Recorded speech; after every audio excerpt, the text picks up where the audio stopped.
Magkasama kaming naninirahan ng asawa kong si Liza sa isang maliit, ngunit maaliwalas na apartment sa Quezon City.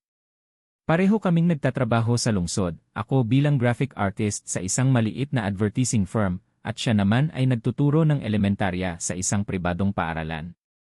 Maayos at tahimik ang aming pamumuhay. Wala kaming anak ngunit kontento kami sa isa't isa.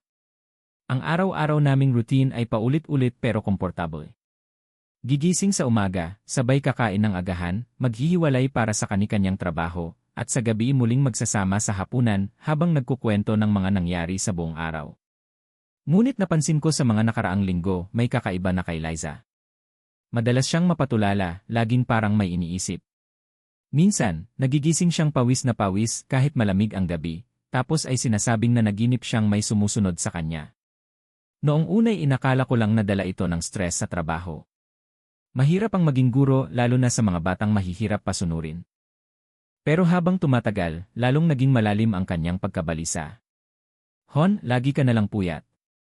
Hindi ka ba okay? Tanong ko sa kanya isang gabi habang nagkakape kami sa maliit naming kusina. Hindi ko alam, babe, parang may sumusunod sa akin.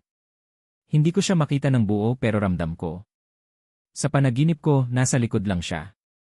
Itim ang anyo niya, pero para siyang tao na hindi tao, sagot niya habang nanginginig ang kamay sa paghawak sa tasa. Pinilit kong huwag seryosohin ang mga sinabi niya. Baka nga stress lang.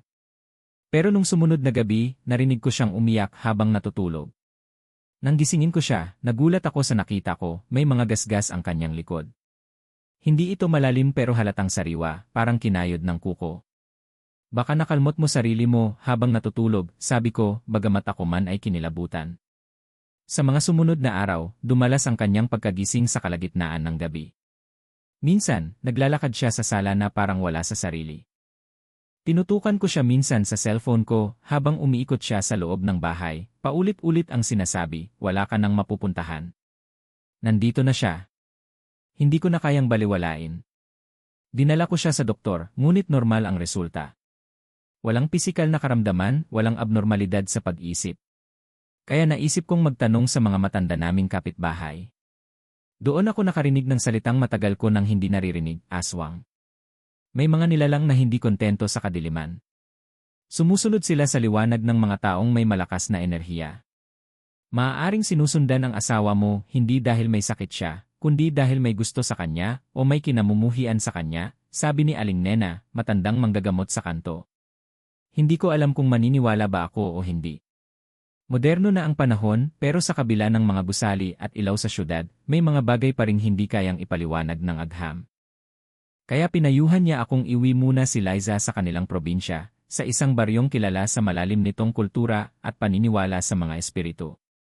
Doon daw, maaaring makita ang tunay na sanhi ng lahat. Nang kinausap ko si Liza tungkol dito, hindi siya tumutol. Parang may kung anong puwersang nagtutulak sa kanyang umalis sa syudad. Gusto ko na rin umuwi. Parang hindi ako makahinga dito. Parang may humahabol sa akin gabi-gabi, bulong niya. Bumiyahe kami kinabukasan pa probinsya. Habang nasa biyahe, ramdam ko ang kaba sa dibdib ko. Wala akong masyadong alam tungkol sa baryong kinalakihan ni Liza, maliban sa sinabi niyang may mga bagay roon na hindi sinasabi ng mga tao. Sabi niya, may mga kasaysayan ng kababalaghan doon na pilit itinatago ng mga matatanda. At sa bawat kilometro ng aming biyahe palayo sa lungsod, palapit kami sa kasagutan at marahil sa panganib. Sa pagdating namin sa probinsya, sinalubong kami ng malamig na hangin at mga matang tila mapanuri. Parang alam ng mga tao na may kakaiba sa amin.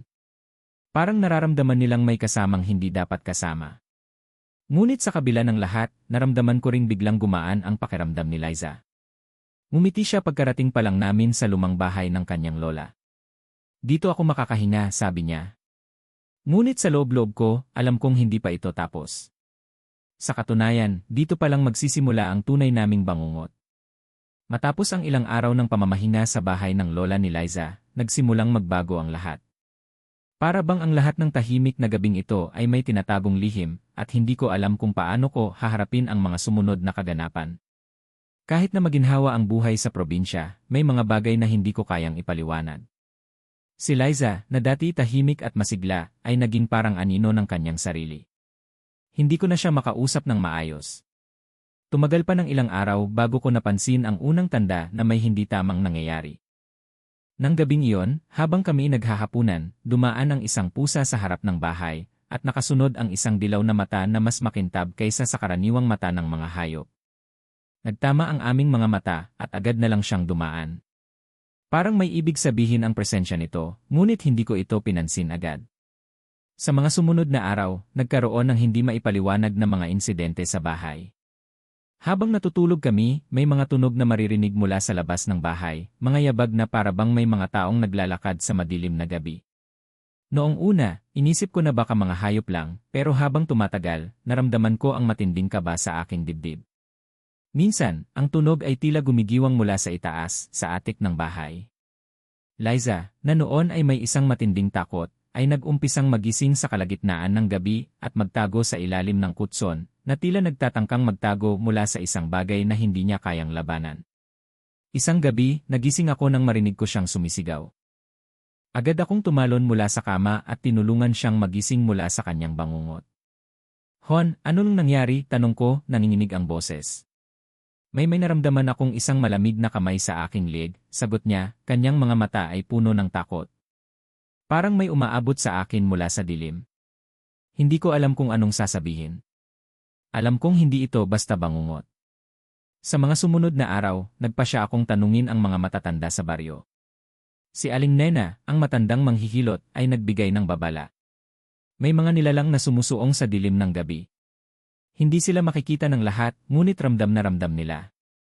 Kung may sumusunod sa iyo, ibig sabihin nito ay may something sa iyong aura, isang bagay na nais kunin, sabi niya sa akin nang kami ay nagkita sa kanilang tindahan. Habang ako ay nag-iisip, nakatanggap kami ng isang kakaibang bisita, isang batang babae mula sa kabila ng kalsada.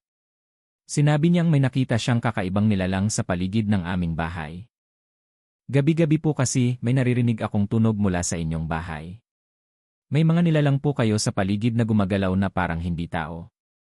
Ang batang iyon ay sinubukang magbigay ng impormasyon, ngunit hindi ko siya pinansin agad. Ang mga ganitong kwento ay nakakatakot, ngunit hindi ko kayang isipin na ang aking asawa ay malapit nang mawalan ng kontrol. Nagdesisyon ako na dumaan kay Mang Isko, ang isa pang albularyo sa baryo. Sa kabila ng takot ko, umaasa akong may magagawa siya. Pagdating sa bahay ni Mang Isko, ipinakita ko ang lahat ng nangyayari kay Liza, ang pagpanaho, ang mga gasgas sa kanyang balat, at ang pangungulila ni Liza sa mga gabi. Nagsimula na siyang sundan, sabi ni Mang Isko. Aswang. Hindi ko na kailangang magtanong pa. Sa mga salitang iyon, natagpuan ko ang sagot, ngunit wala akong sagot sa kung paano kami makakaligtas. Ayaw ko nang makasama ka pa sa ganitong sitwasyon. Kung patuloy ang ganitong kalagayan, mapapalitan ka niya, at baka hindi mo na siya maipaliwanag sa sarili mo, paalala niya. Ang takot sa aking puso ay hindi ko na kayang itago. Ang asawa ko, si Liza, na aking minahal, ay tila may kakaibang pagnanasa mula sa isang nilalang na hindi ko kayang labanan. Ang araw na iyon ay puno ng mga pag-aalinlangan. Matapos ang mga insidente ng hindi maipaliwanag na pangyayari at ang mga sinabi ni Mang Isko, nagdesisyon kami ni Liza na magbalik na sa probinsya ng kanyang lola. Kung noon ay umaasa kami na ang mga kababalaghan ay mawawala sa syudad, ngayon ay nahanap namin ang aming sarili na gumugol ng oras sa isang lugar na may malalim na kasaysayan at tradisyon ng mga kababalaghan. Hon, baka dito talaga tayo makahanap ng sagot, sabi ni Liza habang kami ay nag-aayos ng aming mga gamit. Sa syudad, ang mga nangyari sa akin ay hindi ko kayang ipaliwanag, at naramdaman ko rin na hindi ako pinapansin ng mga tao roon. Pero dito, sa bahay ng lola ko, may mga matatandang tao na malalim ang kaalaman sa mga bagay na hindi kayang ipaliwanag ng siyensya. Hindi ko rin alam kung anong aasahan ko. Ang alam ko lamang ay ang kanyang takot ay patuloy na lumalala, at kung hindi kami gagawa ng hakbang, baka dumating ang oras na maging huli na ang lahat. Ang probinsya ay tila may mas simpleng buhay, ngunit ang nakaraan nito ay puno ng mga kwento tungkol sa mga aswang at iba pang nilalang. Nandyan ang mga kwento ng kababalaghan na ipinasa-pasa mula sa isang henerasyon patungo sa isa pa. Kung babalikan ko ang kwento ng aking asawa, si Liza, ang pamilya niya ay may pinagmulan sa isang baryo na kilala sa mga ganitong klaseng pangyayari. Habang papalapit kami sa probinsya, naramdaman ko ang malamig na hangin na tila nagmumula sa mga bundok. Isang kakaibang presensya ang naramdaman ko. Pakiramdam ko'y may mga mata na nakamasid sa aming pagdating. Ang mga puno at kabundukan sa paligid ng kalsada ay nagsimula ng magbago ng itsura. Habang ang iba pang tao sa paligid ay tila hindi alintana, ako ay nahanap ko ang sarili ko na tinititigan ang mga lilim sa kalsada. Ang mga pusa sa tabi ng kalsada ay tila nakatingin ng diretsyo sa amin. Nang makarating kami sa bahay ng lola ni Liza, sinalubong kami ng mga bata at ilang kamag-anak na hindi pa namin nakikilala. Si Lola Iska, ang ina ng kanyang ina, ay nandoon upang magbigay ng pagsalubong. May mga taon na siyang nakatira sa kabundukan, at alam na niya ang tungkol sa mga kwento ng aswang na dumaan sa kanilang baryo. Anak, maganda ang pagbabalik mo dito. Dito, malapit tayo sa kalikasan. Mas malinis ang hangin at mas matahimik. Ngunit huwag mong kakalimutan, may mga nilalang na hindi mo nakikita, sabi niya habang naglalakad kami patungo sa loob ng bahay. Hindi ko siya pinansin agad, ngunit naramdaman ko ang bigat ng mga salitang iyon. Si Liza, na hindi pa rin makakalimot sa mga nangyaring kababalaghan sa syudad, ay agad tumungo sa kanyang kwarto at nagpahinga. Ako naman ay nanatiling nag-isip. Isang misteryo na hindi ko kayang gawing biro na lang. Sa mga susunod na araw, dumaan ang ilang oras na tahimik. Masaya kami ng mag-asawa, ngunit palaging may mga kakaibang tunog sa paligid ng bahay. Minsan, may naririnig kaming mga yabag mula sa labas ng bahay, at minsan, ang mga pusa sa paligid ay tila nakatambay lang sa tabi, parang nagmamasid. Hindi ko alam kung ang mga ito ay mga pahiwatig o simpleng kasinungalingan ng mga tao sa baryo. Isang hapon, naglakad-lakad kami ni Liza sa paligid ng baryo upang magpahangin. Pagdating sa tabi ng isang lumang puno, may isang matandang lalaki na lumapit sa amin. Nagsimula siyang magkwento ng isang kwento na matagal nang nakakubli sa kanilang lugar. Dati, may isang batang babae na katulad nyo, napaka-inosente at tahimik, ngunit hindi alam ng buong baryo na may isang nilalang na sumusunod sa kanya. Isang aswang.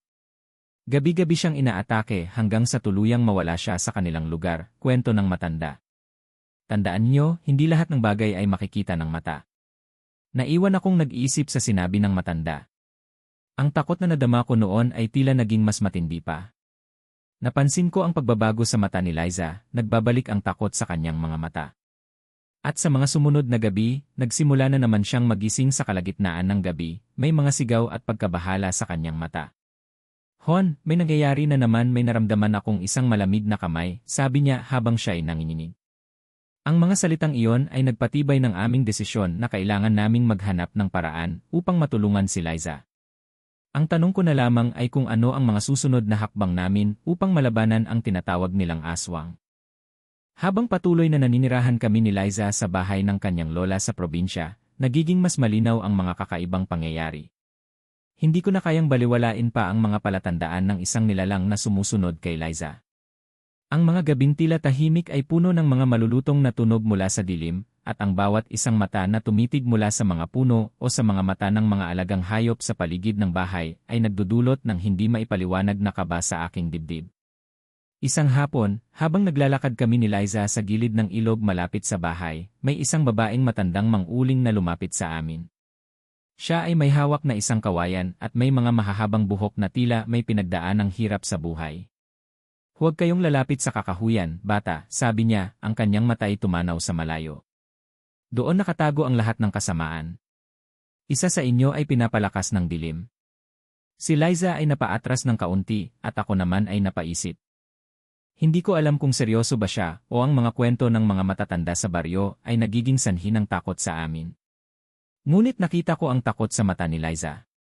Ang mga bagay na hindi ko kayang ipaliwanag ay unti-unting nagsisimulang magsanib at tila ang mga kababalaghan ay bumangon mula sa dilim. Sa mga sumunod na araw, may mga hindi maipaliwanag na bagay na nagsimula ng mangyari sa bahay ng lola ni Liza. Minsan, may mga tahimik na yabag mula sa bubungan, parang may nilalang na dumadaan at ang bawat tunog ay tila bumabangon mula sa ilalim ng lupa. Minsan, may naririnig kaming mga mahihinang tinig na parang nag-uusap sa dilim. At hindi ko maikakailana sa mga gabing iyon, naramdaman ko ang malamig na hangin na dumadampi sa aking balat. Isang malamig na hangin na hindi nagmula sa bukas na bintana o pintuan. Hon, ang mga hayop dito hindi ko alam kung bakit ganito, sabi ni Liza isang gabi, habang tinitingnan ang isang kutitap na pusa na dumadaan sa aming harapan. Tingnan mo ang mga mata nila, para bang may alam sila na hindi natin alam.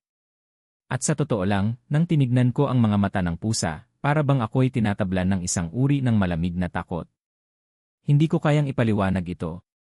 Isang gabi, habang kami ni Liza ay naglalakad patungo sa isang sariwang puok, ang isa pang bata mula sa baryo ang lumapit sa amin. Baka gusto niyo ng tulong, mga kuya at ate. May naririnig akong mga yabag na hindi normal sa inyong bahay, sabi ng batang lalaki. Ang mga tao sa baryo, nagtatago kami tuwing kabilugan ng buwan, kasi may mga nilalang na gumagalaw sa dilim. Hindi ko kayang tanggihan ang sinasabi ng bata. Tumulo ang malamig na pawis sa aking noo, at naramdaman ko na ang lahat ng mga kwento ay nagsisimula ng magkakahulugan. Sinubukan ko pang tanungin ang mga matatanda sa baryo, pero lahat sila ay tila hindi tumatanggap ng mga tanong tungkol sa mga aswang. Ipinagpapaliban nila ang usapan tuwing malapit na kami sa kanilang mga tahanan. Ang mga kabataan, na hindi pa sanay sa takot ng nakaraan, ay hindi rin nagsasalita ng kahit ano. Ang mga matatandang tao lamang ang nagkakaroon ng mga lihim na kwento tungkol sa nangyari sa kanilang mga ninuno at mga karanasan sa mga aswang. Isang araw, isang matandang manghuhula ang nagbigay sa amin ng babala, huwag kayong magdalawang isip. Ang bawat nilalang na sumusunod sa inyo ay may layuning makuha ang inyong kaluluwa. Hindi kami ligtas, Liza, sabi ko, nang makita ko ang pag-aalala sa mata niya. May isang bagay na gustong kunin sa atin. Hindi ko alam kung paano natin ito lalabanan, pero kailangan nating malaman kung anong nilalang ang sumusunod sa atin. Isang gabi, habang kami natutulog, naramdaman ko ang hindi maipaliwanag na malamig na hangin sa paligid ng aming kwarto. Nagising ako at agad ko ring tinawag si Liza, ngunit wala siyang reaksyon. Nang tignan ko siya, may hindi siya kagawian. Ang kanyang mga mata ay tila malalim, ang kanyang katawan ay tila hindi gumagalaw ng buo, ngunit may isang kakaibang enerhiya sa paligid. Agad kong tinangka na gisingin siya, ngunit nagulat ako nang makita ko ang mga pusa na nakapaligid sa bahay, lahat ay tila nagmamasid, ang mga mata ay naglalabas ng matalim na liwanag. Para bang may isang nilalang na nagmamasid sa amin. Sa panahong iyon, natanto ko na ang tunay na kababalaghan ay hindi lang mga kwento o pananaw mula sa mga matatanda. Ang aswang, o kung anuman ang mga nilalang na sumusunod kay Liza, ay nagsimulang magpakita sa atin.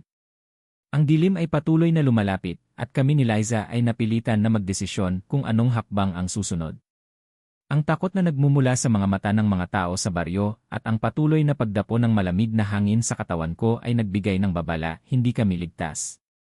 Ang mga araw sa baryo ay tila huminto, bawat hakbang namin ni Liza ay nagsisimula ng magbigay ng higit na takot.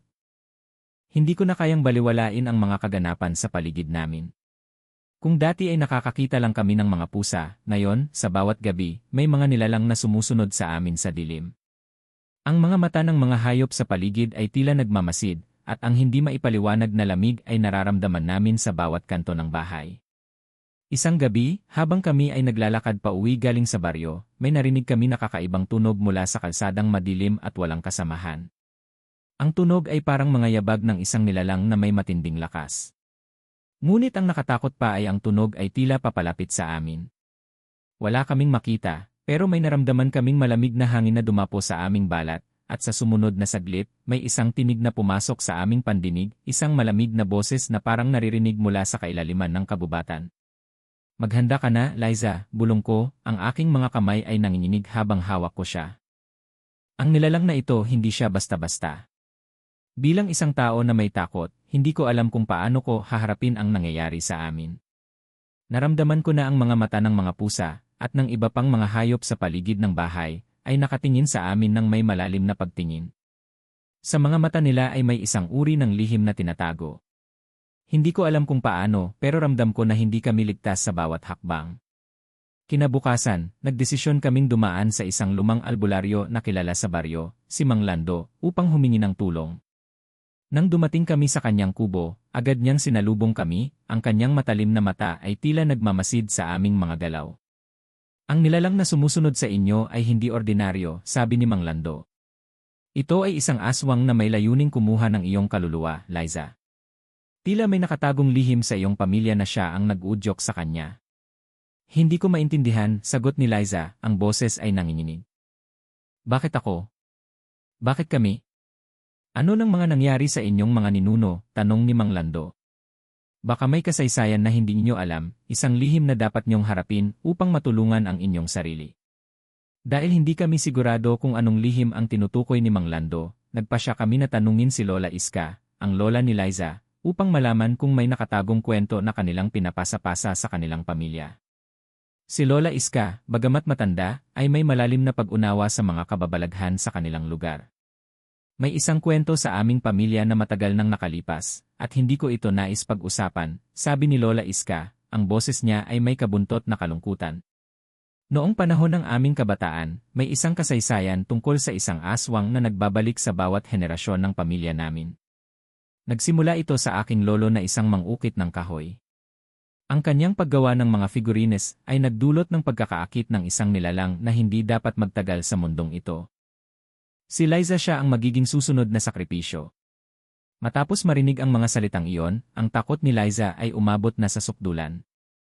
Hindi ko alam kung paano kami makakaligtas. Si Liza, na ngayon ay naging tila alipin ng aswang, ay nagsimulang magpakita ng kakaibang pag-ugali, ang kanyang mga mata ay tila nawawala sa pagkakakontrol.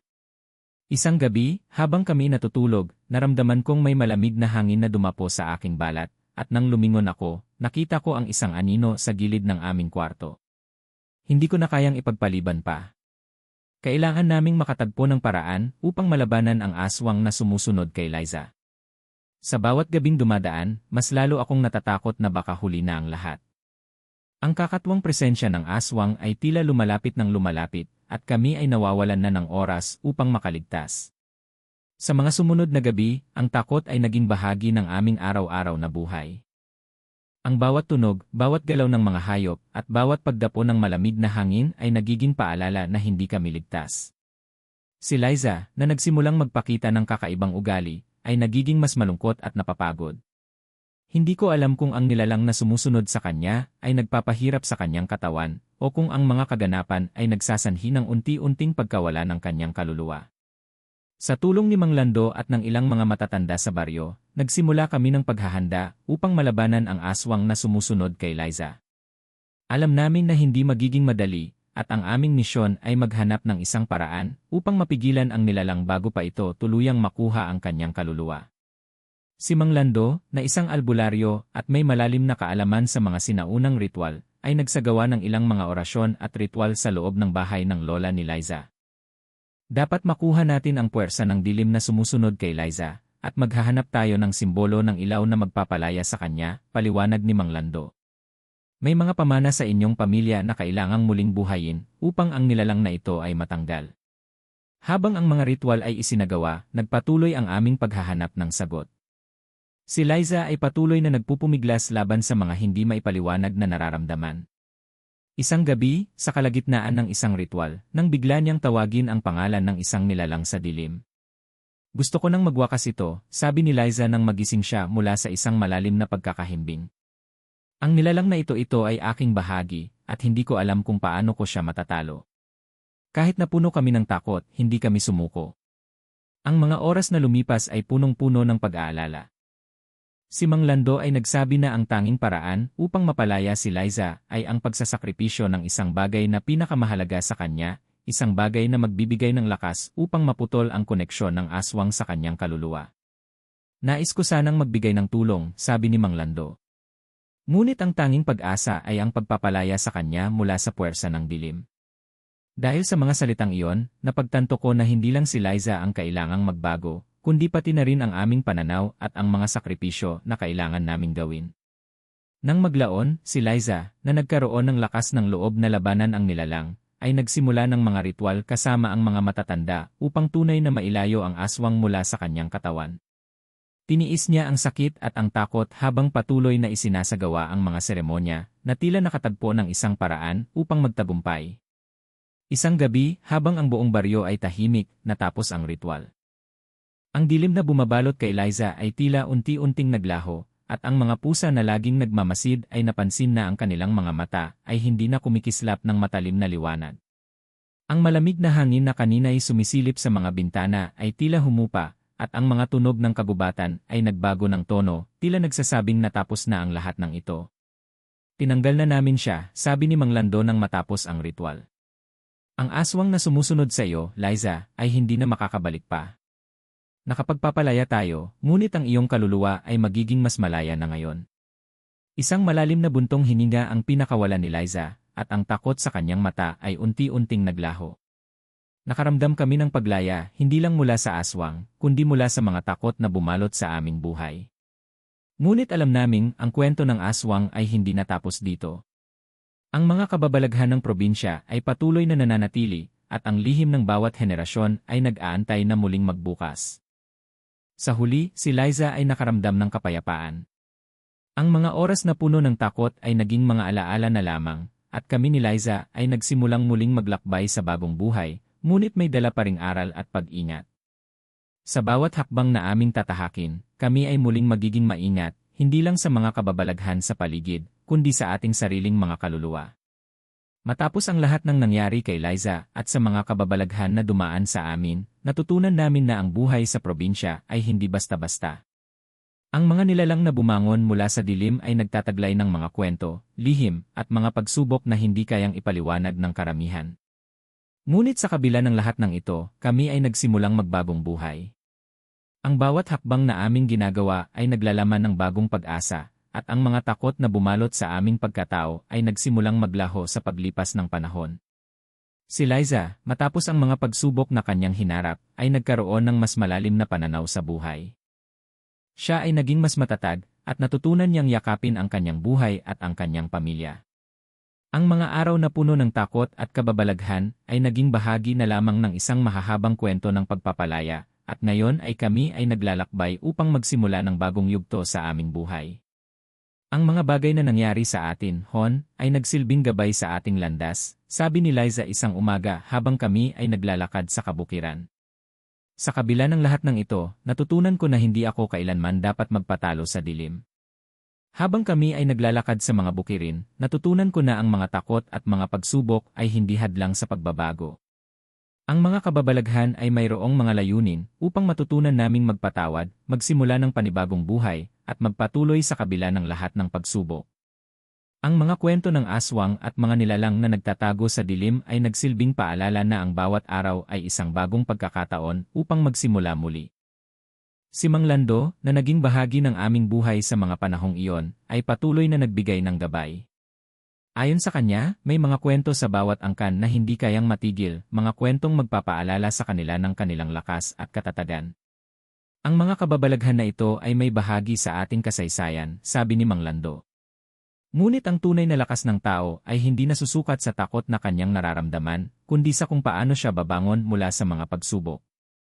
Bumalik kami sa kabisera ng probinsya, ngunit ang buhay na ipinagkaloob sa amin ng baryo ay hindi namin malilimutan. Ang mga aswang at ang kanilang madilim na kaharian ay nagbigay daan sa isang bagong pag-unawa tungkol sa mga kababalaghan sa ating paligid na minsan, ang pinakamadilim na karanasan ay nagiging daan sa pinakamaliwanag na pag-asa. Nagpatuloy kami sa pagtahak sa aming bagong buhay, ngunit ang mga aral na natutunan namin sa mga karanasan sa probinsya ay patuloy na naging gabay. Si Liza ay nagpatuloy sa kanyang buhay na puno ng lakas, pag-asa, at isang bagong pananaw sa mga pagsubok na dumarating. Hindi na siya natatakot sa dilim, kundi siya ay naging simbolo ng liwanag sa gitna ng anumang unos. Sa mga susunod na taon, kami ay nagpatuloy sa pagtulong sa iba, binigyan namin ng lakas at pag-asa ang mga tao sa paligid namin. Ang mga kababalaghan ng nakaraan ay nagbigay daan sa isang buhay na puno ng pagmamahal at pagpapatawad. Hindi na kami natatakot na maglakbay sa dilim, sapagkat alam namin na sa bawat dilim ay may liwanag na magdadala sa amin sa isang mas maliwanag na bukas.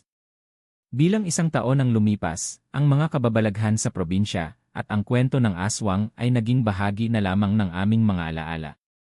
Si Liza at ako ay nagsimula ng isang tahimik na buhay sa kabisera, ngunit hindi namin alam na ang aming pag-alis mula sa baryo ay hindi talaga magtatapos sa lahat ng kwento at lihim na itinago ng lugar na yon. Isang gabi, habang kami ay nagpapahinga sa aming tahanan, isang hindi inaasahang bisita ang dumating. Isang matandang babae na may mapupungay na mata at isang itim na manta ay dumaan sa aming pintuan. Walang pasabi, at ang kanyang presensya ay nagdulot ng kakaibang kabang naghatid ng malamig na hangin sa buong bahay. "Pwede ba kitang makausap, anak?" Ang matandang babae ay nagsalita ng mahina, ang kanyang tinig ay may kabuntot na kalungkutan. Walang iniwang anuman na tinatawag na babala, siya ay pumasok at naupo sa isang tabi.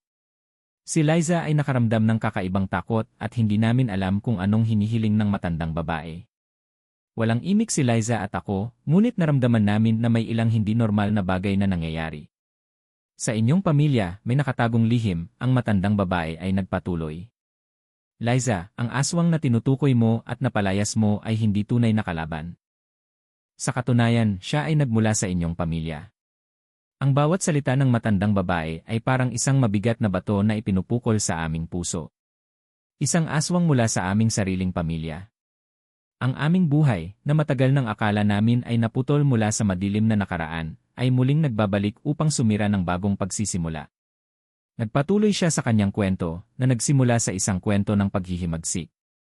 Ang mga ninuno ni Liza ay may isang napakalaking lihim, ang kanilang pinagmulan ay may koneksyon sa mga nilalang ng dilim, ang mga aswang na minsan ay tinutukoy bilang mga tagapag-alaga ng isang sinaunang kapangyarihan. Ang kanilang pamilya, bagamat pinili ng karamihan na mamuhay ng tahimik, ay may mga hindi nasabing koneksyon sa mga supernatural na nilalang. Sa bawat henerasyon, sabi ng matandang babae, may isa na dapat magdala ng pighati at takot sa pamilya upang mapanatili ang balanse ng mga puwersang supernatural.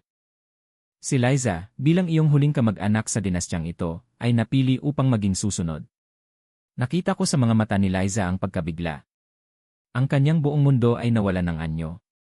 Kung ang aswang ay galing sa kanilang pamilya, ibig bang sabihin nito ay hindi pa natatapos ang kanilang kwento? Kung ganon, paano na ang lahat ng ginawa nilang sakripisyo upang palayasin ang nilalang na sumunod sa kanya? Ngunit hindi pa tapos ang matandang babae. Ang lihim na ito ay hindi mo kayang itago, Liza. Huwag mong hayaan na maulit ang kasaysayan. Sa kabila ng lahat ng hirap, may isang paraan upang lubos na wakasan ito. Ngunit ang kailangan mo ay ang tapang na magpatawad sa mga ninuno mo at tanggapin na ang iyong kapalaran ay nakaangkla sa isang mas malalim na kasaysayan. Isang malalim na silip sa kanyang mga mata at isang huling gabay. Ang matandang babae ay nagbigay ng isang sinaunang bagay, isang piraso ng matalim na metal na may mga inskripsyon ng mga sinaunang simbolo bilang tanda ng kanyang paghahanda sa mga susunod na hakbang. Patawarin mo ang mga nakaraan at palayain ang mga kaluluwa ng iyong mga ninuno. Magtatagumpay ka lamang kapag natutunan mong yakapin ang iyong sariling pinagmulan, ang matandang babae ay nagsabi at unti-unting nawala sa dilim ng gabi. Matapos niyang umalis, si Liza ay nagsimulang mag-isip ng malalim. Ang bawat hakbang na kanilang tinahak ay tila nagdadala ng mga pagsubok, ngunit natutunan niyang tanggapin ang kabuntot ng kanyang kasaysayan. Ang mga paghihirap at takot ay hindi nakatali sa kanya, kundi sa isang mas malawak na misyon, isang misyon na kailangan niyang pagtagumpayan sa pamamagitan ng pagpapatawad at pag-unawa. Si Liza, nang siya ay napagtanto ang kabuuan ng kanyang pamilya at ang mga sakripisyo ng nakaraan, ay nagsimulang maghanap ng mga paraan upang tuparin ang kanyang kapalaran.